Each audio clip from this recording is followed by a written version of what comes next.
Se habla de esa palabrita tan temida, recesión. Le digo bienvenido al economista Ricardo Lago, un placer tenerlo con nosotros. Caballero, ¿cómo está? Hola, ¿qué tal? ¿Cómo estás, Pedro? Muy, pero muy bien. ¿Es realista ver cercana una recesión? Hemos hablado de esto, pero la gente insiste mucho con esta preocupación. Yo creo que primer semestre del año que viene o segundo semestre del año que viene. Ese sería mi pronóstico.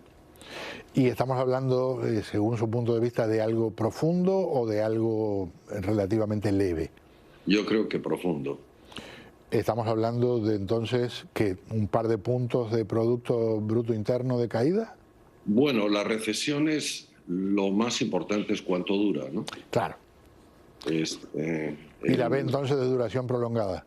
en la gran recesión, la que viene después de la crisis financiera, fueron 19 meses. La recesión la Gran Depresión del 29 al 33 fueron 3 años y medio, casi 4 años. Son las dos más largas. En promedio, una recesión dura 6 meses. Yo creo que esto va a ser más largo. Un año, diría. Las tasas de interés empezaron a aumentar. Se habla de que en mayo aumentarían otra vez, pero más que ahora, y por lo menos media docena de aumentos de acá a fin de año. ¿Por esa herramienta contra la inflación es que avanzamos hacia esa recesión? Bueno, el problema es que la Reserva Federal prácticamente no ha hecho nada, ¿no? Estamos con la inflación al 8,5% los 12 meses pasados y han subido un cuarto de punto a la tasa de interés y han anunciado medidas a futuro de seguirlo subiendo, pero hacer no han hecho mucho.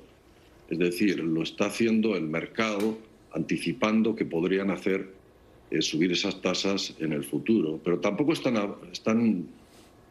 la Reserva Federal planteando subir mucho, está planteando que a final de año estaría la tasa entre 2,5 y 3, pero es que la inflación está a 8,5. Hay un consenso general de que van detrás de la curva, que es como se dice en la jerga financiera. Es decir, van atrasados y nos está ganando la inflación. Y la inflación es un fenómeno no solo de Estados Unidos, es un fenómeno mundial. Ayer salió un dato que pone carne de gallina en Alemania. Como sabes, Pedro, la inflación que sale en las noticias, en la televisión, es el índice de precios al consumidor, es decir, los artículos que compra el consumidor. Pero también hay otro índice que es el índice de precios al productor, que son los precios que pagan las empresas por los insumos. Y son diferentes y tienen un desfase. El de Alemania de ayer fue 30%. El índice de precios al productor creció 30%. Wow. Eso, obviamente, si no se toman medidas, después percola, se traslada al índice de precios al consumidor, obviamente. Entonces, la situación es crítica y, por resumir, la situación en la que estamos, antes de la pandemia arrastrábamos una serie de problemas de una década o más, de exceso de endeudamiento, de exceso de emisiones monetarias, de burbuja en las bolsas, en los bienes raíces, etc. Llega la pandemia y se agravan esos excesos porque hay que emitir más dinero, hay que subir el déficit, los cheques a las personas, a las empresas, necesario, pero sí era una situación ya frágil. Entonces salimos de ahí y la economía empieza a crecer porque se le han metido muchos estímulos desde la pandemia, y entonces ahora llega la invasión de Ucrania, la guerra, la prueba nuclear que hizo Rusia ayer, de misiles intercontinentales, etcétera, etcétera.